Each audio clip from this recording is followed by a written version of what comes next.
meel on näha, et ajaloohuvilisi on saal täis ja nagu me viimastest uudistest lugeda kõik võime, siis tundub, et Otepääl on aardeid veel küll.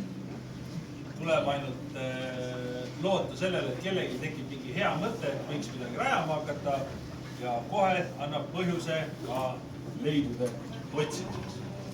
Et nii nagu tabavalt juba Ain märkis, siis Otepää on tõeliselt pika ajalooga paik ja sellest on ka väga palju märke ajaloost.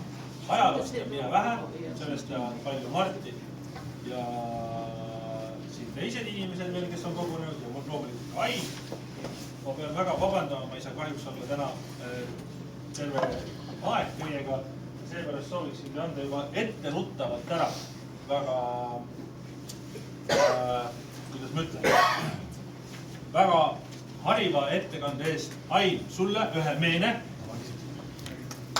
Aitäh, Ain, et sa teed seda teed ja uurid, mis meie maapõues on. Ja Martin, kus sina oled? Aitäh sulle, Martin. Ja meil on neid aardeid veel, ärge müssi mõõdasse visata. Nii.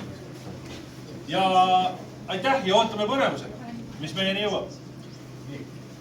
Ma tahan tutvustada Martin Malve, tema töötab Tartu Ülikoolis ja tema on spetsialiseerunud just keskaegsetele kalmistutele või üldse arheoloogilistele kalmistutele ja on juba kümmekond aastat läbi viinud väga edukaid kaevamisi.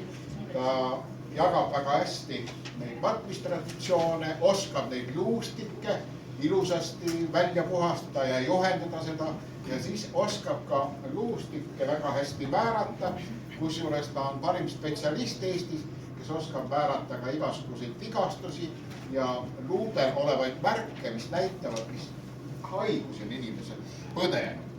Ja siin Otepääl on ta ka kahel viimasel kaevamisel siis kaevamisi juhendanud ja on igastahes fantastiliselt huvitavaid tulemusi saanud. Nii et palun, Martin.